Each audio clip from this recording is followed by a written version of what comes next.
Hey guys, Brian Fisher with Edge Fitness. Just wanted to come at you with a little video on something I was talking with a client on a virtual session with the other day, and just about we're kind of spending a lot more time at home right now, and it can be difficult to be at home for all the time and for work, for time with the kids if you got them, for just trying to get away in any way that we can, and to exercise and to cook, clean, just having everything kind of being in the same environment. So one of the things that we can do is just look at different ways to partition or kind of divvy up that space that you have. And whether you're in a house, whether you're in a condo or an apartment, hopefully there's some ways that we can help you out with finding that separation of space for the different functions of our life that we need to still be in. Okay, so one of them is, there's a lot of common area for different shared functions or for people. I'm not going to show you guys upstairs because our kind of living space, we want that to stay separate from things. Okay, we want that to be just a separate environment for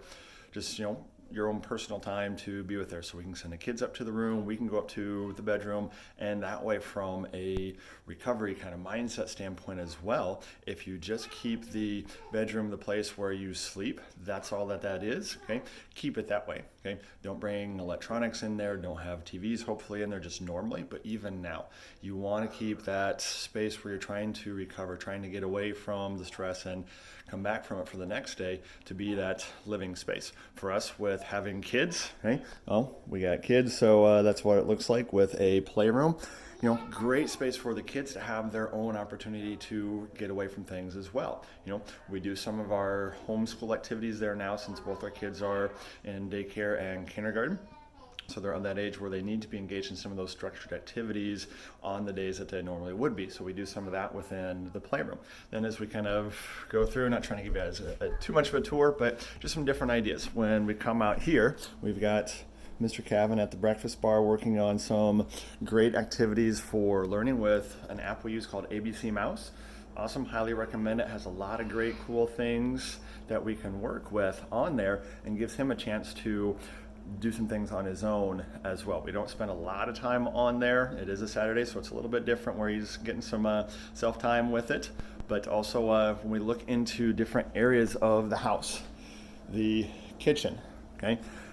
Probably not the best place to try and do your exercise. Okay, we do have, you saw the breakfast bar that Mr. Cavan was working at. That can be a great place to set up a laptop. It's a little bit separate from the kitchen. It's a space where we can do different things to work at, a standing desk height for some people if you don't want to spend some time sitting, but it's also a place where we do eat, so it's a common space. We've got our dining area. Sometimes, hey, we do lots of running games back and forth, so we got a little more open space for the kids to do that. If you have that, maybe that can be something that you can use. So sometimes some of the shared space, like a family room, that can be a really good space for taking a break to get into just, hey, I'm gonna watch a show, I'm gonna read a book, I'm gonna just kind of spend some time away from work, away from the busyness of the kitchen where the cooking and the cleaning and stuff takes place. Okay? As the weather gets nice out, go outside, do a bunch of different things out there that you can. Okay? That can be a great way to, again, just one, get outdoors, get away from your office space, from your living space, from all the other stress that you're doing. It can be a great place to exercise, get out for walks, okay? Get out with the dog if you got one, get out with the kids if you got them, okay? Just get outside, play. You can exercise, do your training outside. Awesome opportunity to do that. Go for a run, go for a bike ride. But if you're really looking for kind of that divvying up the space, you need somewhere else to go to. If you're working and then trying to train in the same spot, it can be really hard to spend all your time in that same one space. Mentally, it just really drains on you, and that motivation to do your training that should be helping you to be more focused, be more energized, have a better mood and positive mindset, boost that immune system, keep everything going the way that we want it to during this tough time.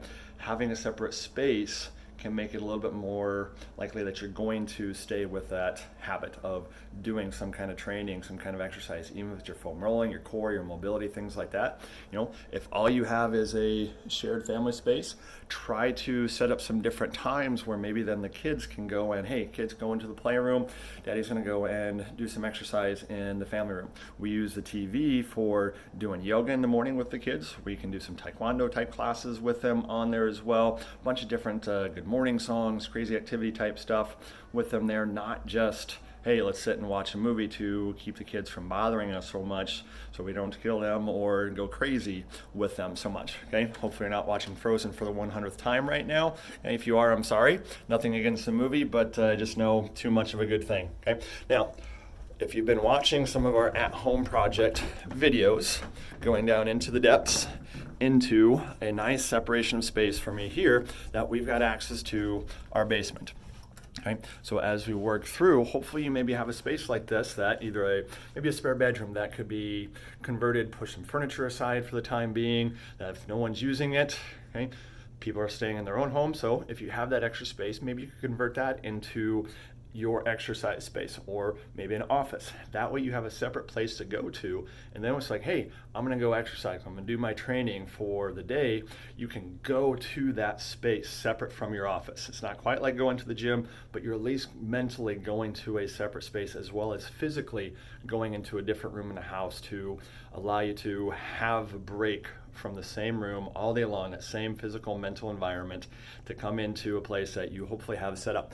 Now, it's a lot quieter. There's no cleaning going on. There's no cooking. There's no kids yelling or screaming right now. So I can come down here. For me, I can do my workouts here. We've got an elliptical. We've got an Airdyne bike. I promise that's Charlie's coat. It was raining earlier, so that's why that's sitting there. That's normally not there. We do actually use that bike. It's not just a coat hanger as I like to tease other people of having. So then I've got even kind of an upper space, and now this is a lower space. Hopefully that's not too dizzying for you guys. When I do the videos and things here, you can see the whiteboard that I sometimes use for those. I can move the furniture around a little bit, create a little bit more open space. Just be mindful of things like ceiling fans to give even more of a separate feel, a separate space. That TV there doesn't get used a whole lot, except for we've done some taekwondo classes and things like that maybe we need a little bit more room, or we just want to get away from the upstairs. But not having those distractions like TVs, if you do have that in your same space and it's a little tempting to say, you know what, I don't want to train today, I'm just going to rather stream a show, take the remote, take the batteries out, put it somewhere else.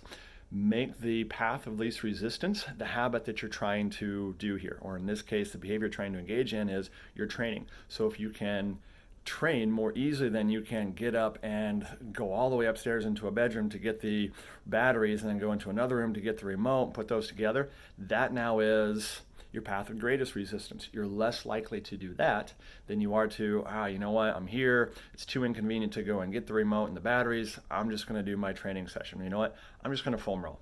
And then just foam rolling turns into, you know what, I'm gonna do some stretching. And just stretching turns into, hey, you know what, I'm here, I might as well get on the bike and do a little bit there. You know what, I'm starting to feel pretty good about this. I'm gonna do my exercise, I'm gonna do a full training session, and boom, you've done something great for yourself because you had that be your path of least resistance. So if you can have that separation of environment, that goes a long ways. So hopefully if you can think of some different ways to partition your space, make sure that it has the space that you need. Open space for being able to put down a mat if you have hardwood floors, if you just want a mat to not be laying on the floor, if you need to be able to hook bands up to doorways. Okay? We've got a door up there that we can hook bands into, and some different places like that. The frame on the elliptical, that's not going anywhere. Take a pretty heavy band to move that. I moved that thing in with a friend. That's pretty sturdy. Okay? If you need another person to train with, if you got a spouse or a kid that you would trust to hold a band for, you could easily do that. I can do kettlebell work down here. We've got safe space with ceiling height, with the floor space for everything there. So make sure you have that space in the area that you're designated for your training, but have that designated space for your training, for the kitchen, for your sleeping area, for your working area.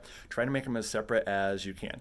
If they're not a physical separate environment and you're going to have to work with what you got, and your computer, your laptop, all that stuff is set up in the same space, and you're using that stuff for work, and then you're going to try and train in the same space, if it's a laptop, fold it up, go put it in a different room while you're going to train. Put it in the kitchen, put it away in a drawer, something like that, just to even create some mental space, as well as a little bit of a physical barrier to keep you from, I just got to check this one email.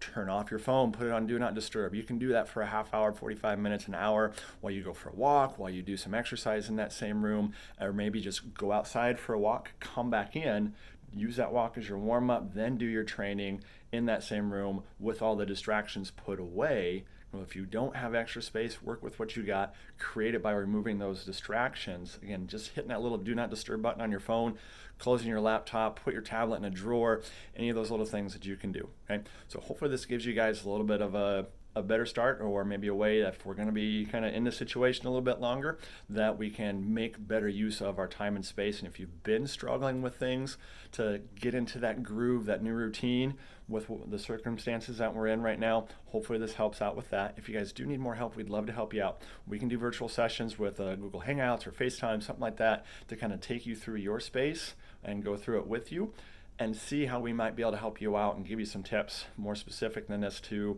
your situation to help you get the most out of it, so you can keep taking your next steps on your health and fitness journey, not hitting pause because you just feel like you can't do it. You can. There are things that we can do to help you out with that. We'd love to. Hopefully this is one of those things.